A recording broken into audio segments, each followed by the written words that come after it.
Good afternoon and thanks for sticking with us. A former Austin police officer pled guilty in court today.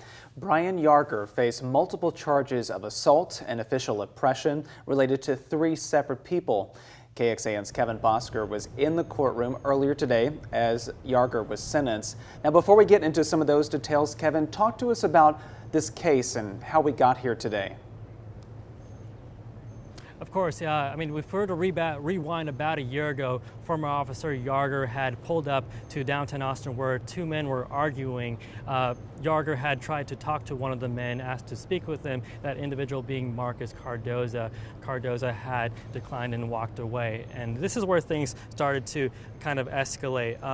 Court records state that Yarger attempted to detain Cardoza and eventually tried to arrest him. And court documents also say that he did the following in trying to do so: perform a leg sweep takedown, strike Cardoza's head with the heel of his palm, deliver a knee strike to the victim's Cardoza's left rib cage, and drop his left knee onto his head and neck area.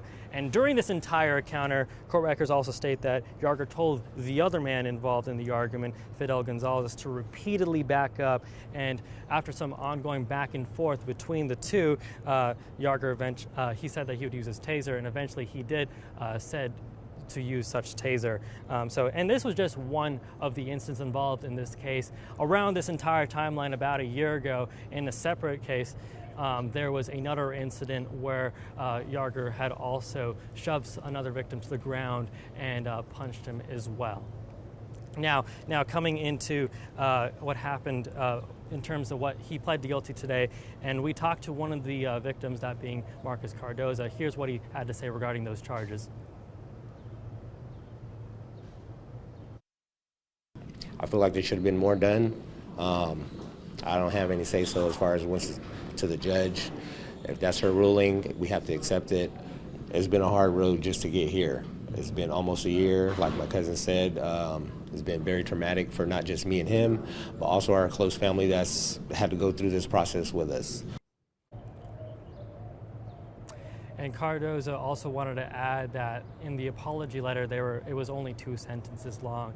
And following the plea hearing, we tried to talk to former Officer Brian Yarger and his lawyer. They did not want to comment. Avery will.